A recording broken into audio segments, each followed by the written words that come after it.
Good afternoon, everybody. My name is Tom Herrits. I'm a psychiatrist and I live near Bruges, Belgium. I have some time now because of coronavirus, but I just want to talk to you about another virus, that's fear. A virus we can control and do lots of things with. We've got time now, I've got time, and I couldn't give any, or I shouldn't give any presentations. So, I'm going to bore you for some minutes, if I can spare my time. I have two practices with we see about 150 people a week with severe trauma, fear, and people who are quite motivated to work with them. I've been working with volunteers and psychotherapists for about 30 years now, and my specialty, or our specialty, is trauma, fear. That's what I wanted to talk to you about. So let's start. I'm very fortunate. I have a very nice car, and my wife wanted to give me a present for my 50th birthday, so I asked, what could I do? What should I do?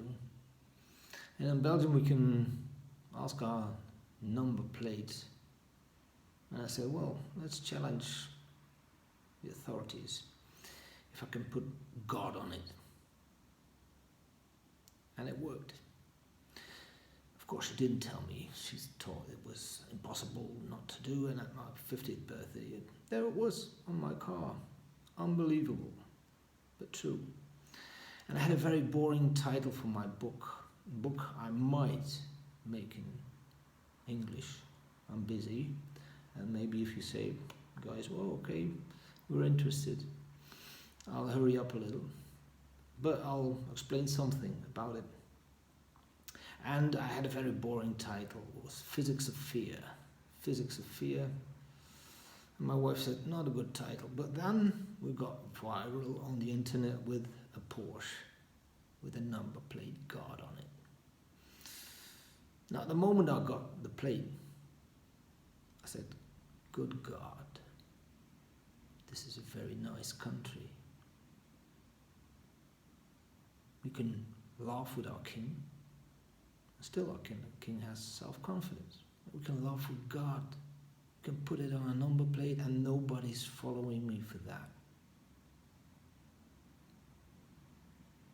That reassured me completely. And we had a title for the book. What's very nice. So we put a name on the book, God Drives a Porsche. And we were off. So what's it all about? What's it all about? It's about fear and meditation.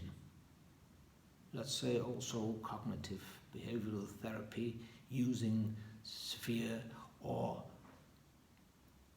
dynamic meditation techniques. Okay, let's explain this a little bit.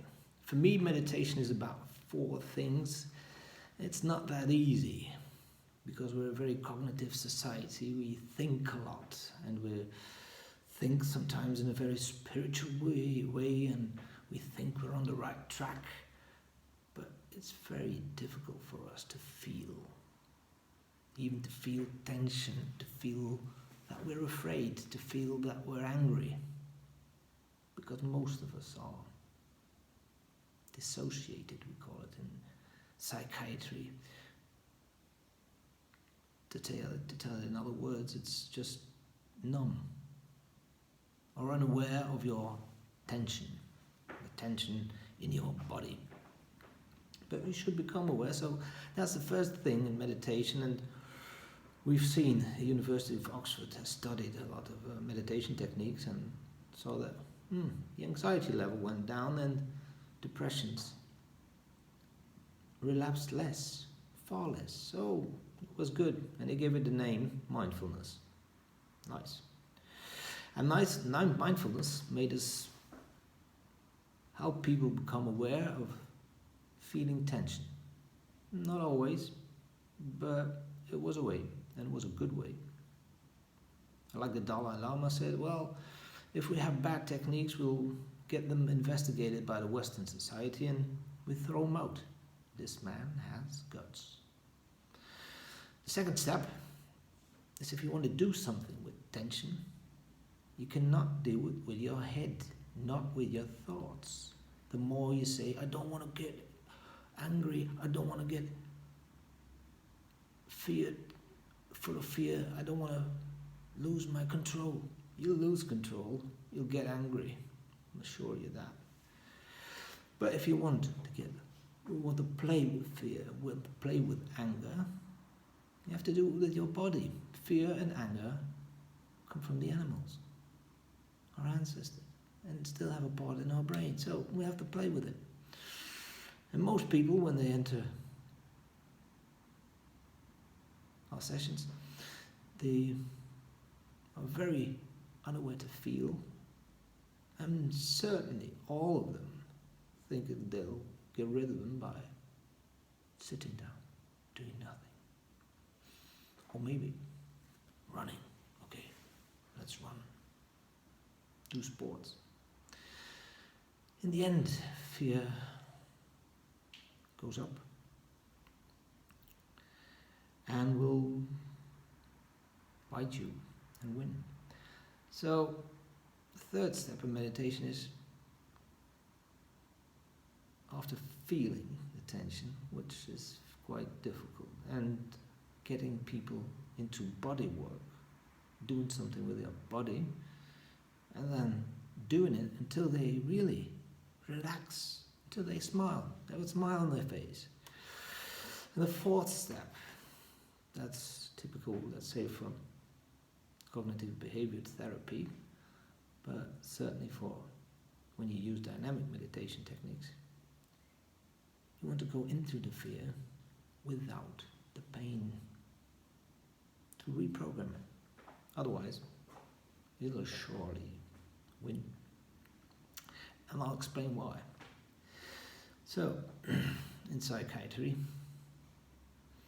we have some tools. We have speech. We can talk to people. Does this do a lot on the level of fear? Not, actually. Most schools of psychotherapy haven't been that very successful in getting down the level of fear. It was more the therapist himself. 1 out of 10 was far more better because his own balance was better. That's maybe future research to look for. But this first level is just getting people to change their convictions, their beliefs. And most of the people don't come to change their beliefs. They want to hang on to them. So it's not easy. But that makes a good therapist, to make the link between their fears and their convictions. And we live in a very nice time now. We can choose and change convictions all the time. It's very unique. About 10 years ago, certainly 100 years ago, it was impossible. So what we have in psychiatry, we have pills, and they work. They work, scientifically proven, and they work good to lower down the level of fear, but not to the core of it. Fear of failure, fear of abandonment, separation fear stays there. So we have to work with that. And meditation does a little bit of both. Works on convictions, work on the fear. And not only the level of fear, but the source of it. I'll explain. So, we have about 3 different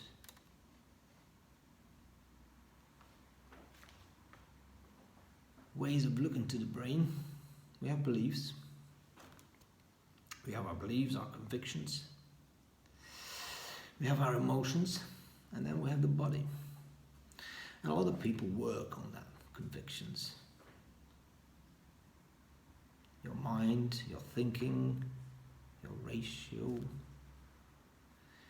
And a language in your head. Religion works on fears and myths. Let's say, they tell the stories by which we try to control the fears, give them a name. But that didn't work very well, did it? Religions did their job. We in psychiatry, we still have to make a point if we do better, because our suicidal rates and the level of anxiety is not going down. So we have to work better, do better than religions did, shouldn't we? Then emotions are somewhere they're controlled, or let's say they have some kind of a deep computer like Unix or Linux underneath Windows or underneath the Mac. There's an animal-like computer who remembers all the moments and the smells and the visions. Let's say the 5 senses and the reactions to it. Fight, flight, freeze, follow. It's not on the map. And those are the ones we're interested in. We want to change that program. We look for that with a lot of people to change that program. And then we have a lot of body workers who do acupuncture, yoga. They do a great job. But it's very difficult to change on the level of the nucleus amygdala. That's the one who remembers all your fears. It's good because they work on the pain or tension levels outside of the brain. And if we can work together, that's perfect. But let's just concentrate on the middle part, because that's what it's all about now. And the middle part is the emotion part. That's what I'm interested in. That's why I call it therapeutic meditation. And in psychiatry, we have on the level of beliefs, we have the psychotherapy, talking to somebody. Important, very important. But on the level of fear, and changing really the level of fear, like fear of failure, we're talking, it doesn't change that much. So we have to go to levels of therapeutic meditation who work better than talking. Maybe in combination with behavior therapy. Everything's good nowadays. We all work a little bit holistic. And then you have the body workers, the yoga, Tai Chi, Qigong. I like lots of that stuff. Very good, very healthy. And it works on another level of pain, the pain the body remembers. And it doesn't always have a connection with the brain centrally. So let's just talk about the central part, the emotional part. That's the one we were interested in. That's the one we wanted to work with. I call it the pain brain. So, emotional therapy is becoming aware of your fears, and that's not such an easy part, because most people don't want to become aware. Intelligent people with a very spiritual way of looking at life, we all have these ways of avoiding to go to our fears. I can believe that this is the purpose for most people, but that's the disadvantage of some spiritual directions or very intellectual people, because we all find ways. And I can understand that, not to go to your fears. What dog wants to go into the fire? None. So we've invented all of very smart ways not to go into the fear. But one day they have to, if you want to. Some people don't. And the second part is competence to relax. I've had it in the meditation part. And then the reprogramming the fear. And I'm quite confident on that part. If you tell me one fear we haven't cured yet, there's none. If you ask me people who gave up, those who cognitively didn't make the choice to really want to love their body, themselves, or their lives again. And that's not up to me, because there are more people who give up because of those reasons. And that's the choice you have. That's really the choice you have. That's what you can, the choice you can make with your head. To go to a therapist, working with your emotion, that's another thing. But you have to make the choice first. To go to one of these three things here. There's a man called Banksap, and a professor here in Ghent told me, you have to read this, Tom, because that's all your work about. And it's made things a lot simpler for me, my crew, and maybe for you, because there are only 7 emotional systems. There are only 7. It's a pity for the poets and the philosophers, but the varieties could change, but there are only 7 emotional systems. And they're quite important. This is quite important to know, because we have, and I've divided them, I've changed them, I put them in a diagram, but Mr. Banksap, Jacques Banksap, he didn't. He just looked and did a lot of experiments on animals, how many emotional systems there are. And it was coming again and again, he was coming to the same point, 7 emotional systems. For our purpose, with emotional therapy, we've arranged them that way. You have 3 positive emotional systems and 3 negative. They're all there, so you cannot deny them, but I'll explain you why these are the positives one, and I call them the positive ones because they all, when you put a needle in it and you let an animal push the button, oh, he likes it, and he pushes the button, but after a while he's saturated. So we have 2 advantages of these positive emotional systems. They produce all very good stuff in your brain. Those 2, they produce endorphins or morphine-like products to feel good. And after a while, you get saturated. This one, I call this one the love for your life. He produces cannabis in your head, cannabinoids or cannabis-like products. So that's why people who laugh a lot don't need cannabis, do they? Anyway, these 3, I call them simply the love for life, the love for your body, and the love for yourself as a being. Of course, you'd say the love for somebody else's body, somebody else's being, and something else, but let's just concentrate on yourself here. They're very important because, well, psychologists call it the inner child, and I'm not very keen on such names because where is that inner child? Where is it located? Well, people, it's located in your brain in 3 systems. If you want the explanation, I'll give you the summary of the work of Banksap and you'll see, oh, this works.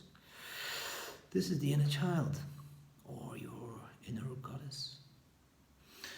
Anyway, it makes a lot of very nice things in your head, makes you smile, makes you laugh, makes you enjoy your body, makes you enjoy yourself.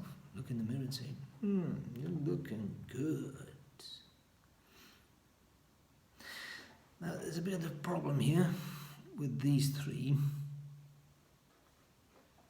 These three are, let's say, I call them the war systems or the negative emotional systems. They're very important in war, like with the coronavirus. Now we have to be vigilant. We have to do things the right way, and that's why the animals invented these things through the ages. So you have on the top, you have anger, the fight system. You can be angry. We're quite angry type of ape, coming from the chimpanzee, and we can be very angry at yourself also. That's guilt. It's also a type of anger. It's only directed towards this one. Okay. A lot of people say, I have no anger. But they're full of guilt. Is that a kind of anger? Sure it is. But it's directed towards yourself. Beneath fear, beneath anger, we have fear. Three kinds of fear: flight, freeze, and follow. Now, those are different kinds of fear, but anyway, they can all be cured, let's say, so I will not go into detail here. And the third one, beneath, let's say, the bottom line of these three, is distress, grief. Now, a lot of people, they want to be high sensitive. A lot of people want to be high sensitive. So, this is high sensitive. You're a mammal. You're a super mammal. But that means you're very vulnerable to distress.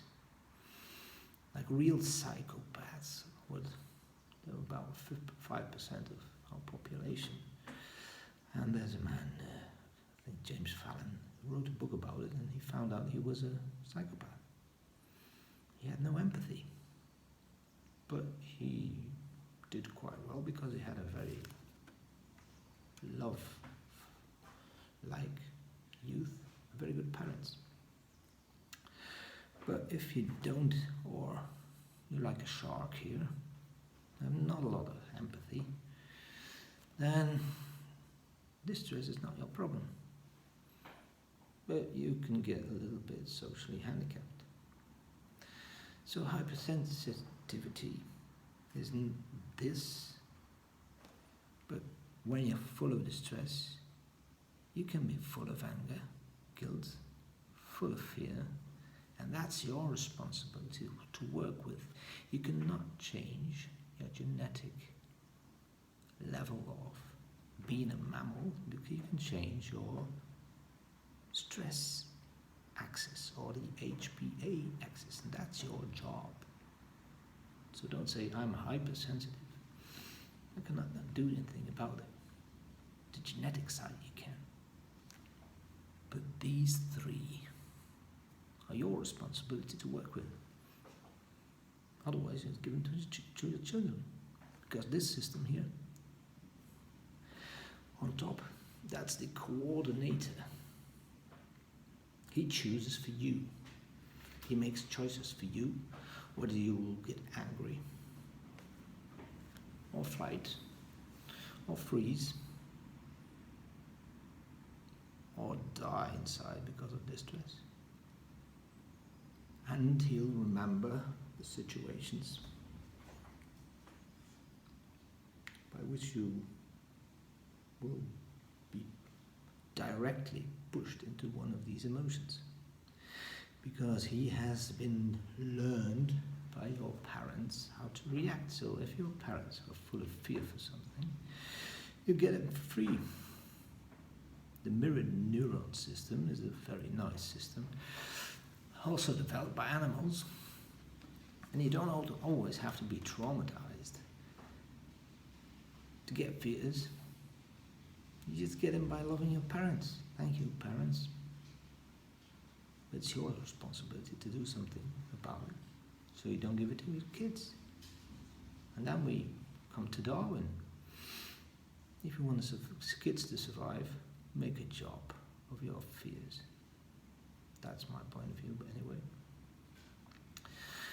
You're free to do whatever you want.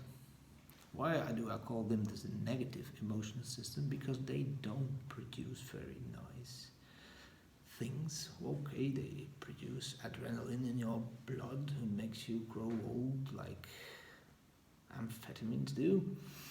It'll surely produce cortisol, make you grow old as well. So it produces things who are made for war. And war's meant, in my point of view, not to last that long. So get the war out of your body. That's emotional therapy. That's the aim of meditation techniques. That should be the aim of any psychotherapist. And that seeking system chooses for you now. And we can program it, reprogram it. That's the nice thing about it. But let's just look the way, because these systems, these three systems, they don't have a good, very, very good feedback system. They don't get saturated. They get worse by age. Maybe that's why some elder people don't have the patience. Are full of fear, more fear than before. So let's get worse, the level of fear. And that's why I want you to see this. This is how everybody looks like. These quite nice positive emotional systems get suppressed. And the three others, anger, guilt, or anger towards somebody else, the fear and the distress just stays in your body or head, whatever. And those body workers who do quite well, they can start all over again and over again. If you're full of fear in your head, they can go on trying to relax your body. So that's why I'm interested in both. Going centrally and learning people how to work with this program thing inside your head, is emotional programming system. And of course we have a thinking part in our head. That's this part here. We have a thinking part in our head, and when this seeking, there's only one direction. If you get angry or full of fear, your thoughts will follow. So it's not the way around. Descartes, he was wrong. It's not I think so I am. It's I feel, and then my thinking follows, and that makes me what I am. So it should be I feel so I am, and maybe work with these positive and negative emotional systems to stay far more out of the war systems and into the love or inner child systems. And that's the job. I can say with quite some confidence, everybody who works with it, and everybody can work with it, can reprogram himself. Anyway, because we are very intelligent monkeys, we always try to change the environment, the other one. We've conquered the Neanderthal. We've killed each other quite a lot. And that's because we can make strategies, talk to each other, out of fear, out of anger. And we're used to changing the environment. So we have a little difficult now, certainly in these corona days, to go inside, but we need to go inside. We need to look for these fears. Sorry. And why? Because when when you're full of these negative emotional systems, your head will be full of negative kinds of thinking, and you will try to change the world outside and give guilt and look for the 1% of the population that is controlling you, the Illuminati or whatever. But that's just your distrust, that's just your paranoia, and that's your negative emotional system winning, and you're trying to change the environment. Marx tried to change the environment, and he invented communism. Was that a good thing? Okay, we can discuss about that. But anyway, we always look for enemies outside and want to make alliances. And we were quite good at that, but that's just why we were very bad at going to the inside. And that's why I made this little thing here. So these negative emotional systems, most of people are just full of it. Sorry. The good thing is, when you work with a therapist, a good therapist who does cognitive behavior therapy, meditation techniques, dynamic meditation techniques, you need that one. You need that other person to make you aware of your fears, competent at working with your body or doing whatever, and trusting him to go with him towards your fears. And some people want to get over the step of the fears. They say, let's all talk about love and thankfulness. That's good for me. But if you want to jump over your fears, they always come back. So, of course, I'm for a love society. I want all my kids to have a love society. But I don't want them to inherit my fears. So, what we try to do, and that takes some time, about a year and a half. You need about 6 months to be a little bit conscious about your tension level and playing with it. You need about a year to feel I'm getting a choice between my positive and my negative emotional systems, and they're quite in balance. But you need about a year and a half, and that's what I call the God concept. That your negative emotional systems only work to protect the positive ones. That they're linked together. You only get angry when it's very necessary. And you only get guilt or feel guilt because you're an empathic person. You'll always feel some kind of empathy. But it's on a level that's good for yourself, your environment. And that's the point. That's why you say, I'm in my gut feeling. But you have to go through your fears to feel the gut feeling. You have to go through your fears to reconnect with your love for your life, your playfulness, your love for your body, or the lust system, or the love for yourself. You cannot think you'll get a good relationship if you don't have a good relationship with yourself.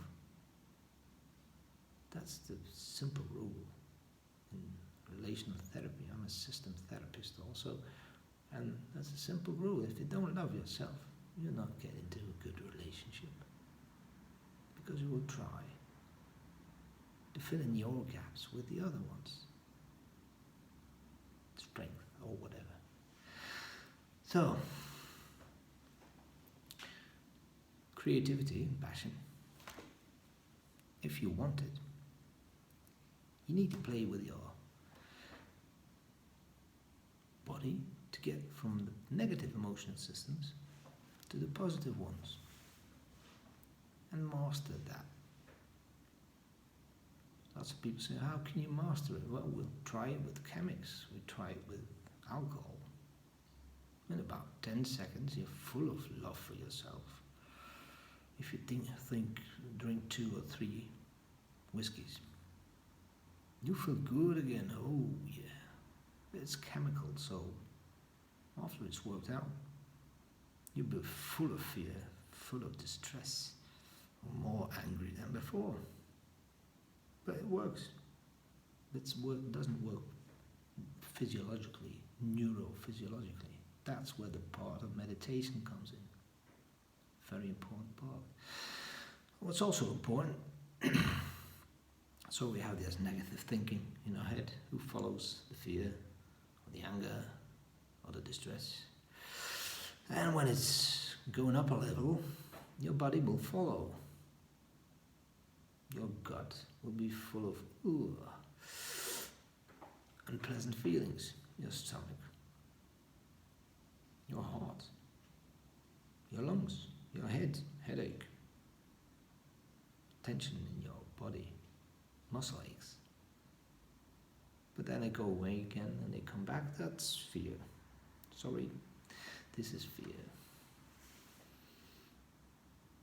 And the third level is panic. It's very important for people to feel this.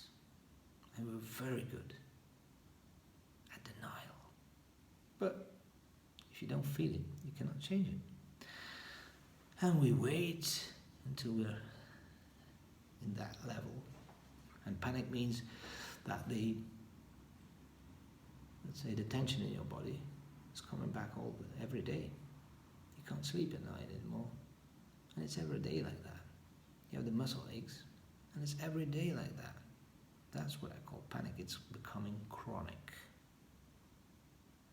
And not just one moment, some tension, and then it's gone again.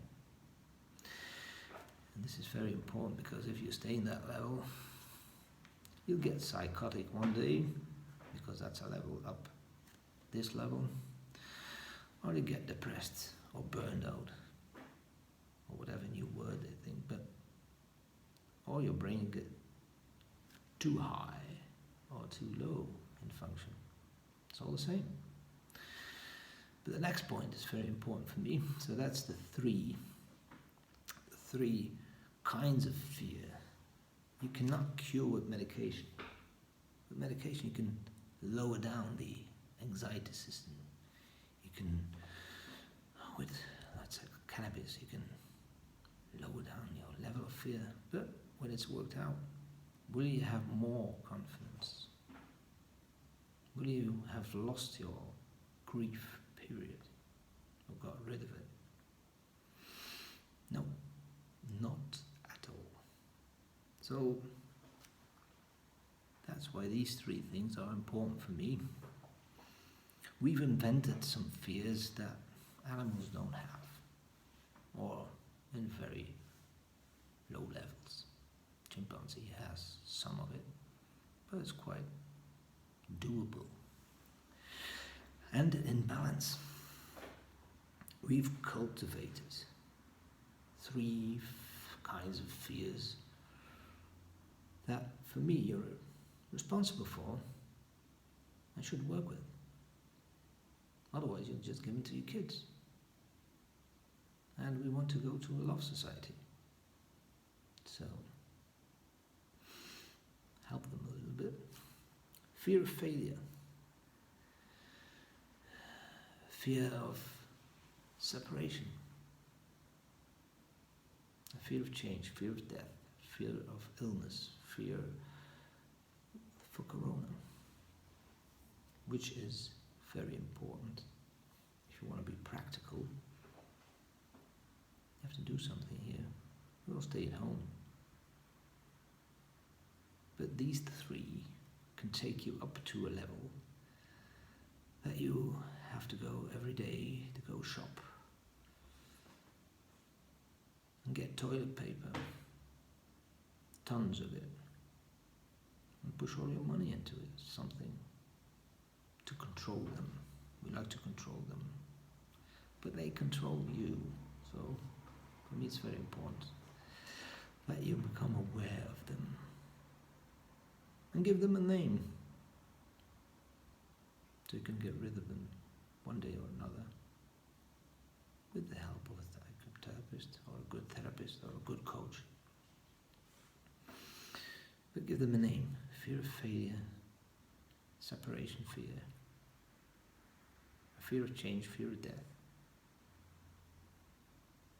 I mentioned in my book also that we have 4 ways of dealing with those fears. We want to control the environment. Hitler was full of fear. He wanted control. Avoiding is the second behavior, which follows failure or separation, or the third one. So we try to control, try to avoid.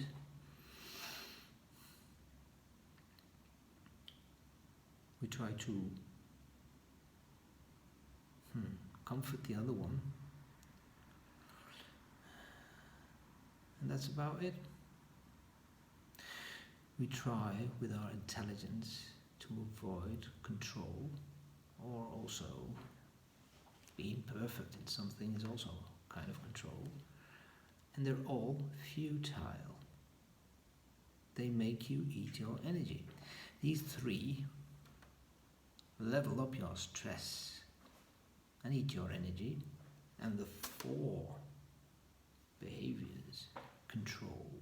We want control. We want to control death.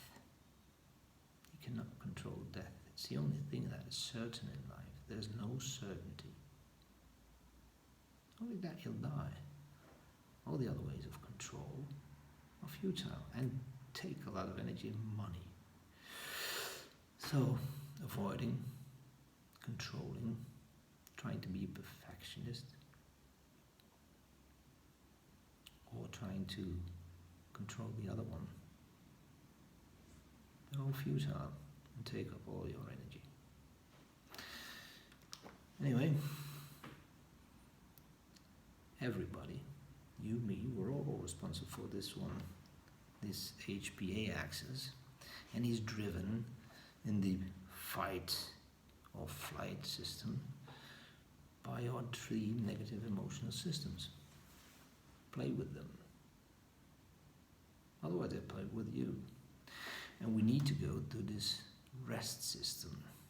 That's the one who's healing you. That's the one who's making your immune system better. If you're all the time here, your immune system will crack. So there's a virus you can do something about. And it's called fear.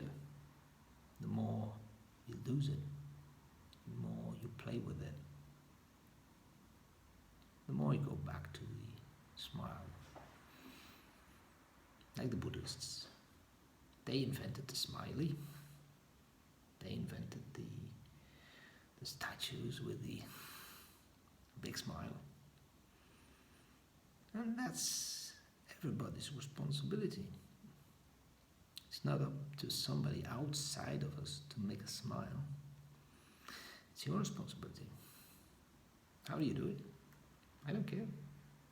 But if you want to get over the step and denying your fears and say, well, I'll only look or meditate in an environment where there's sunshine and I need my privacy, then you just forgot one step.